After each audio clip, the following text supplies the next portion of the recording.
یعنی زندگی میں پہلا کام کیا ہے؟ انسان کا ایمان لے کر کے آئے، پہلے ایمان لائے، عقیدے میں مضبوطی لائے، عقیدے میں پختگی لائے، ایقان اور اذعان یقینی ہو۔ جب انسان کو یہ حاصل ہو جائے گا پھر آگے اللہ فرماتا ہے ثم استقاموا، ایمان لانے کے بعد وہ انسان استقامت کے ساتھ اپنی زندگی کو گزارے۔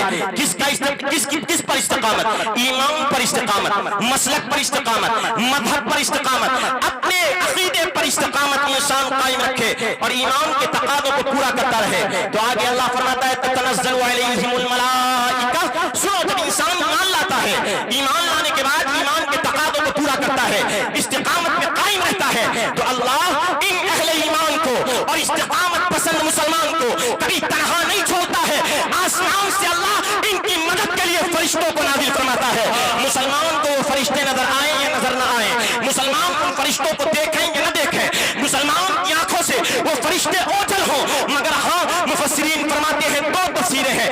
ایک تفسیر تو یہ ہے، یقین جانیے ہر مومن کے ساتھ کچھ محافظین فرشتے ہوتے ہیں، جو فرشتے ایمان جب متزلزل ہوتا ہے، انسان پریشانی کے عالم میں ہوتا ہے، کفر کی جانب سے جب یلغار ہوتی ہے، شرک و اہل ہوا و بدعت انسان کو مسلمان کو جب پریشان کرتے ہیں، تو یہ فرشتے انسان کے دل کو، مسلمان کے دل کو ٹھارس بڑھاتے ہیں، مسلمان کو تسلی دیتے ہیں، مسلمان کو ایمان پر قائم رہنے کی تلقین دیتے ہیں۔ اور یہ دنیا نے دیکھا کہ جنگ بدر میں بھی مصطفیٰ کریم علیہ السلام کے ساتھ اصحاب کی مدد کے لیے آسمان سے فرشتے نازل ہوئے ہیں، اور جنگ حنین میں بھی مصطفیٰ کے ساتھ جتنے بھی اصحاب تھے ان کی مدد کے لیے آسمان سے فرشتے نازل ہوئے ہیں۔ اب بعض مفسرین فرماتے ہیں اس کی ایک تشریح یہ ہے کہ انسان جب ایمان لائے، ایمان لانے کے بعد ایمان کے تقاضوں پر استقامت قائم رہے اور ایمان کے تقاضوں پر عمل کرے، تو قرآن کہتا ہے تتنزل علیہم الملائکہ، ان پر فرشتے اترتے ہیں۔ کون سے فرشتے اترتے ہیں؟ جب بندہ مومن کا وقت آتا ہے اور بندہ مومن موت کے قریب ہوتا ہے، رحمت کے فرشتے آ جاتے ہیں اور بندہ مومن کو تسلی دیتے ہیں، تشفی دیتے ہیں اور کہتے ہیں ہے بندہ مومن اللہ تخافوا ولا تحزنوا، خوف نہ کھا، غم نہ کھا، کیونکہ اللہ نے تو جہاں سے چھوٹے گا اللہ نے تیرے لیے جنت کا وعدہ فرما لیا ہے، تجھے جنت میں مقام عطا فرمائے گا۔ ہدایت تو انسان کا اپنے ایمان پر اور ایمان کے تقاضوں پر، ایمان کے تقاضوں پر قائم رہنا بہت ضروری ہے۔ ہدایت آج کے ماحول کے اعتبار سے میں چند باتیں بہت تیزی کے ساتھ گزار کرنا چاہتا ہوں۔ ہر جوان کی ذمہ داری ہے، ہر ادھیڑ کی ذمہ داری ہے، ہر باپ کی ذمہ داری ہے، ہر بھائی کی ذمہ داری ہے، ہر ایک بیٹے کی ذمہ داری ہے۔ کیا ذمہ داری ہے؟ آج پورے ہندوستان میں آپ دیکھیے، ہندوستان میں اسلام فوبیا کو بڑھاوا دیا جا رہا ہے، اور اسلام فوبیا کو بڑھاوا دے کر کے مسلمانوں کے لیے لوگوں کے دلوں میں نفرت پیدا کی جا رہی ہے۔ کہیں کسی اہل اسلام کے کسی مسئلے کو لے کر کے ڈبیٹیں کی جاتی ہے، کہیں کسی مسئلے کو لے کر کے ڈبیٹ کی جاتی ہے، مگر یاد رکھیے ان میں ایک ابھرتا ہوا مسئلہ یہ ہے کہ اہل ایمان کی عورتوں کو مرتد کیا جا رہا ہے، اہل اسلام کی عورتوں کو دین اسلام سے پھیرا جا رہا ہے، اور پوری تنظیمیں سازشوں کے ساتھ، پورے رابطے سازشوں کے ساتھ قائم ہے کہ مسلمانوں کی عورتوں کو کس طرح سے کلمے سے پھیرا جائے، ایمان سے پھیرا جائے۔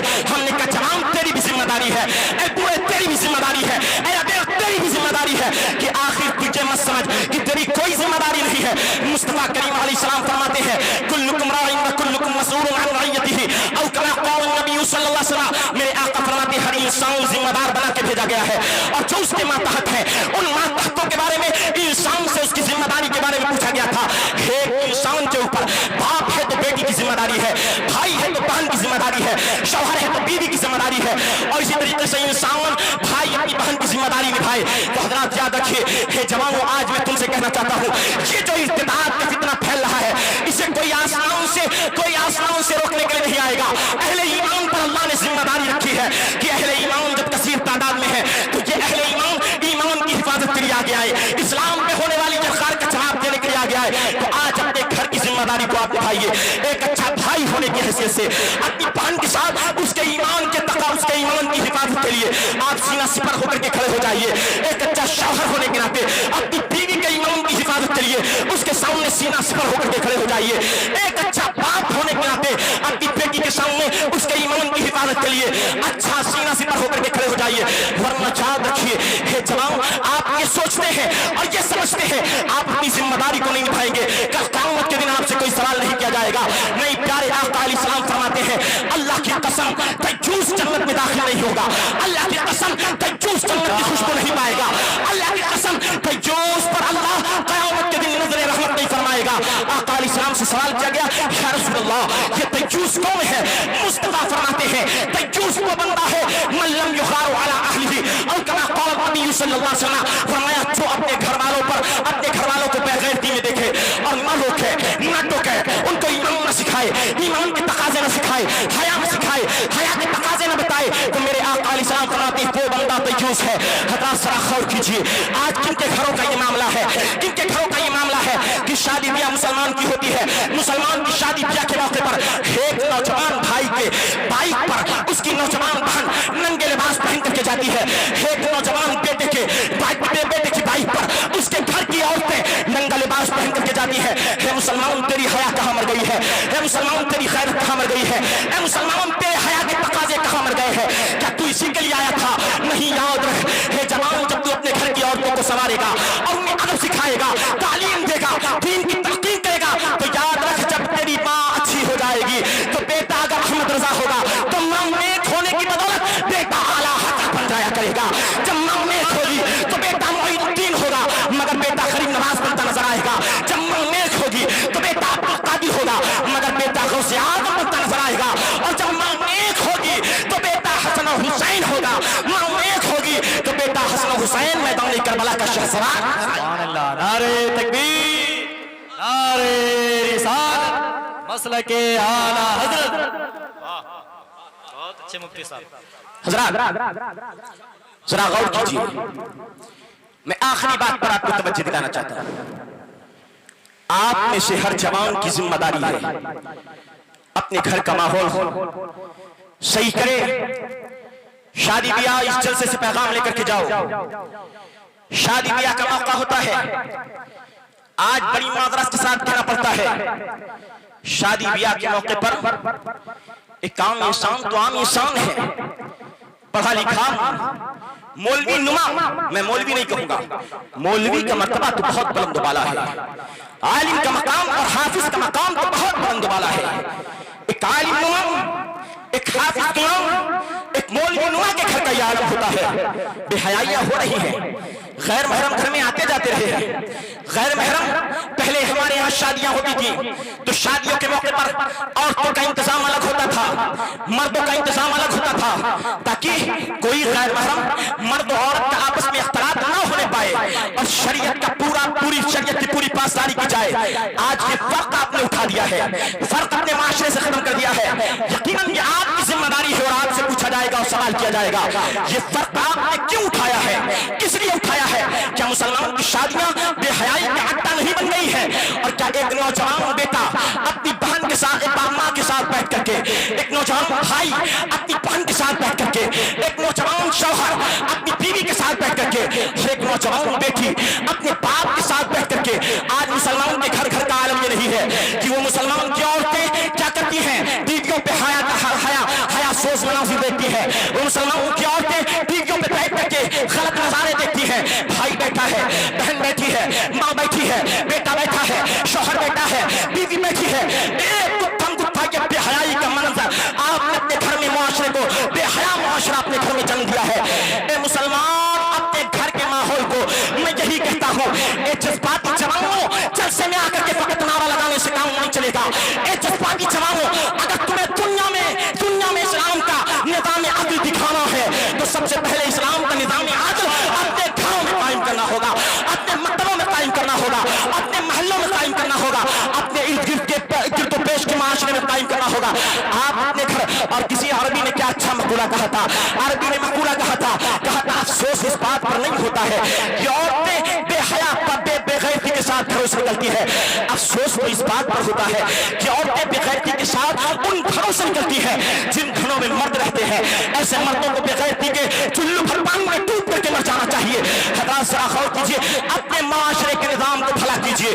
یہ ایک پیغام ہے اور آفاقی پیغام یہاں سے دیا جا رہا ہے کہ آپ شادی بیاہ کے موقع پر ہونے والی بے حیائیوں کو ختم کیجیے، اپنے محلوں میں ہونے والی بے حیائیوں کو ختم کیجیے، اور خیر آپ کے گھر کی بہن بیٹیاں حدیث سے تعلق نہیں ہے، کالج میں کہاں آتی ہے، ان پہ آپ کی ذمہ داری ہے نگرانی دینے کی. جب آپ دیں گے تو انشاءاللہ ایک پاکیزہ معاشرہ آپ کے شہر میں، آپ کے قصبہ میں قائم ہوگا. حضرات ایک پیغام تو یہ دے دیا، اس پیغام کو اب سے سائڈ میں کیجئے. ہم نے کہا جلسہ ہمارا سنیوں کا ہے، جلسہ ہم سنیوں کا ہے، اعلیٰ حضرت کے ماننے والوں کا ہے، غوث و خواجہ رضا کے چاہنے والوں کا ہے، امام محمد رضا کے عاشقوں کا ہے. حضرات تو یہاں سے عقیدے کا بیان بھی جانا چاہیے، عقیدے کا بیان بھی واضح ہونا چاہیے.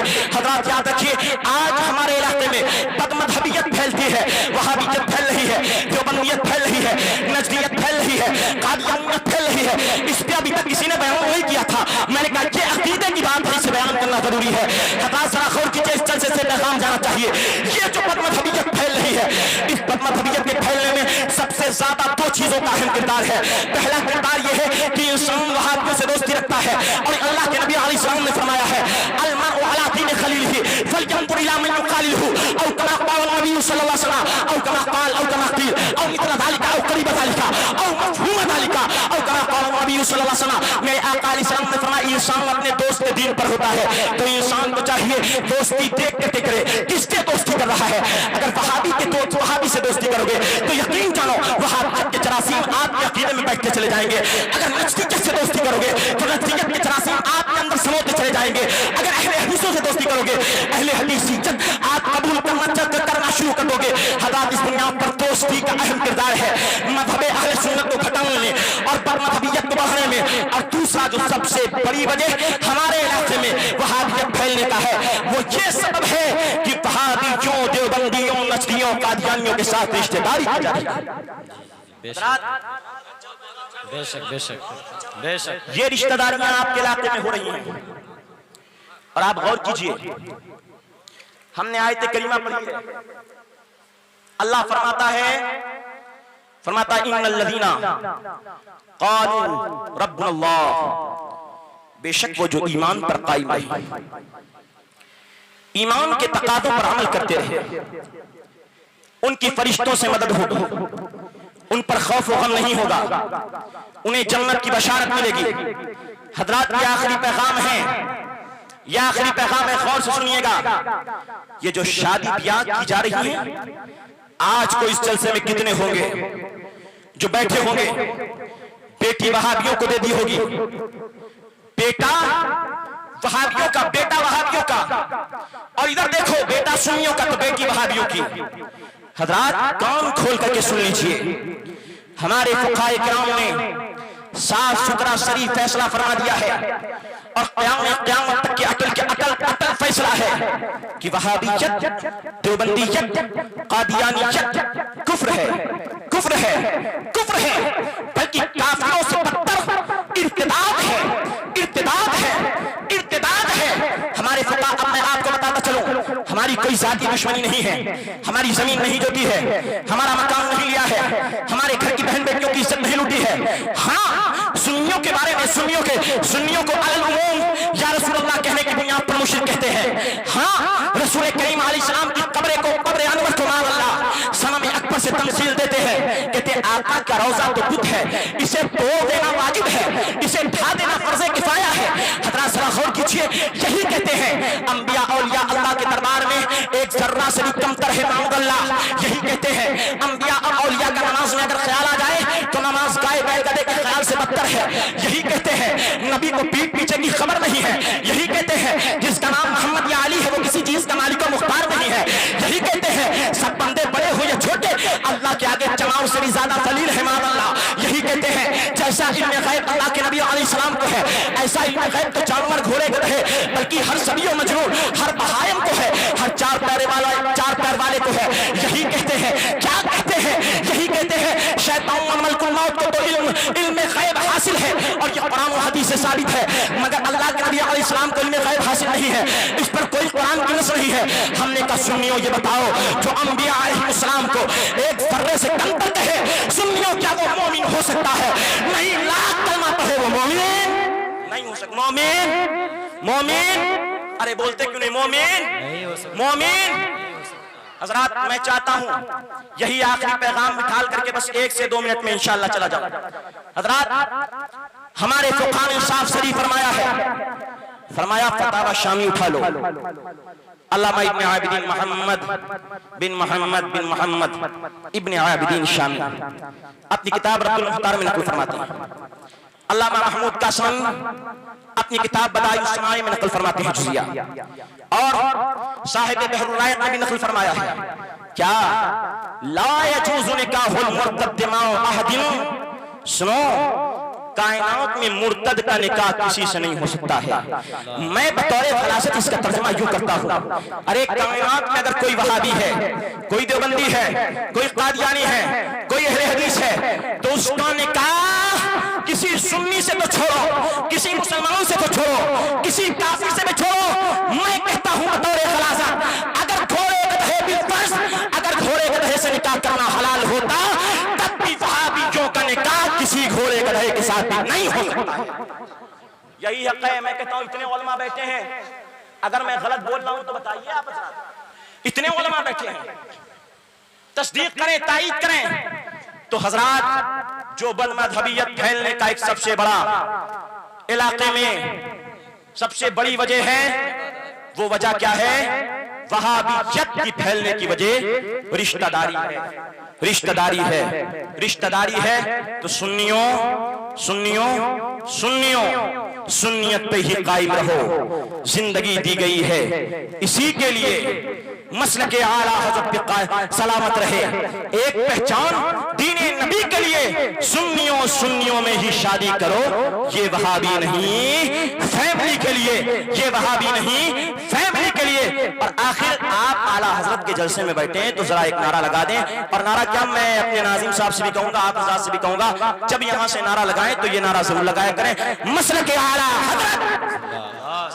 آخر تک مسلک اعلیٰ حضرت, مسلک اعلیٰ حضرت, مسلک اعلیٰ حضرت. وما علینا الا البلاغ. السلام علیکم.